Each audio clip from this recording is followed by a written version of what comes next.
आज हम homeopathic therapeutics के सिलसिले में जिस दवा के बारे में बात करेंगे उसका नाम है बैप्टिशिया टेनेक्टोरा।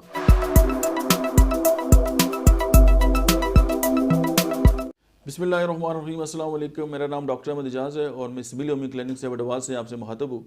आज हम होम्योपैथिक थेरापेटिक्स के सिलसिले में जिस दवा के बारे में बात करेंगे उसका नाम है बैप्टिशिया टेनेक्टोरा। बैप्टिशिया एक ऐसी मेडिसिन है कि अगर खून के अंदर जहरीलापन पैदा हो जाए और टाइफाइड हो जाए, और ऐसा टाइफाइड जो जान ही ना छोड़े, समटाइम इन्फ्लुएंजा भी हो जाता है, ब्लड पॉइजनिंग है,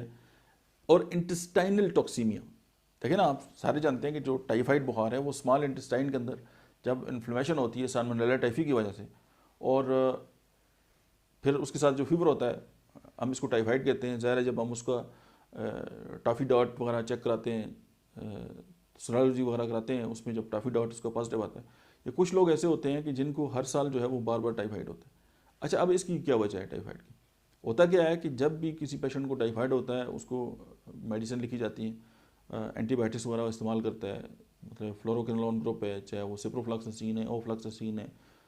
पीफ्लॉक्सासिन है, ये जितनी भी इस ग्रुप के अंदर जितनी भी दवाएँ आती है, तो होता क्या है कि दवा को एक पीक प्लाज्मा कंसंट्रेशन है दवा की कि एक मखसूस उसकी मिकदार है, जब वो प्लाज्मा के अंदर अचीव होती है तो उसके बाद वो इस काबिल होती है कि किसी भी बैक्टीरिया को मार सके। अब होता क्या है कि जो ही ये मिकदार ज़्यादा होना शुरू हो जाती है तो ये जो साल्मोनेला टाइफी है वो जाके गाल ब्लैडर के अंदर रिकेट हो जाता है, छुप जाता है।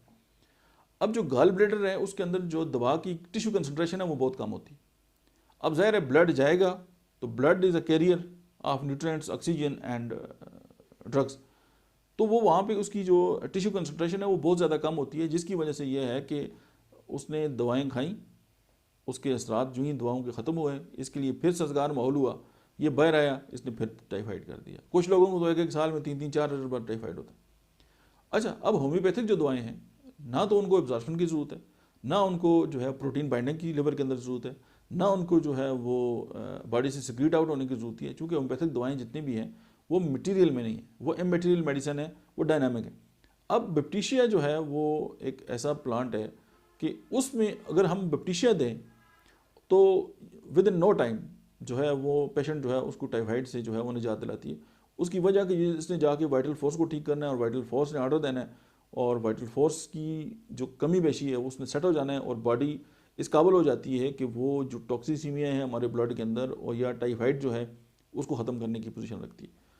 फिर टाइफस फीवर या सेप्टिक फीवर जितने भी हैं, और एपिडेमिक इन्फ्लुएंजा जो है, अगर इन्फ्लुएंजा की वबा फूट पड़े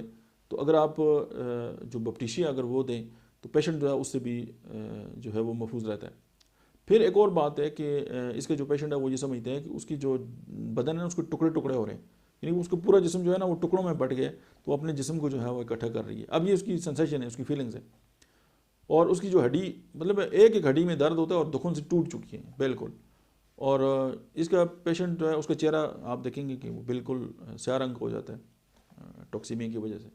और साथ ये कि वो जल्दी जल्दी जो है वो आंखें बंद करता है जैसे बंदा फुल नशे में होता है, और हिज़ान होता है, और जो फीवर है वो तकरीबन 105 डिग्री के लगभग, और ज़ुबान जो है उस पर छाले होते हैं, छालों से ज़ख्मी होती है, और इतनी बदबू आती है मुंह से कि वहाँ पे इंसान खड़ा भी नहीं हो सकता। और ये बदबू इसके साल के अंदर भी है, इसकी यूरिन के अंदर भी है, इसकी जो है पसीने के अंदर भी है, और इसके गले में ख़ास जो इंडिकेशन है वो ये है कि सिर्फ माया जो चीज़ है वो गले से नीचे उतर सकती है, हार्ड चीज़ जो है वो जो गला है वो इस काबिल नहीं होता कि वो उसको नीचे लेके जा सके। तो ये चंद बातें थी जो बैप्टिशिया के बारे में। आज के लिए इतना ही। Thank you very much.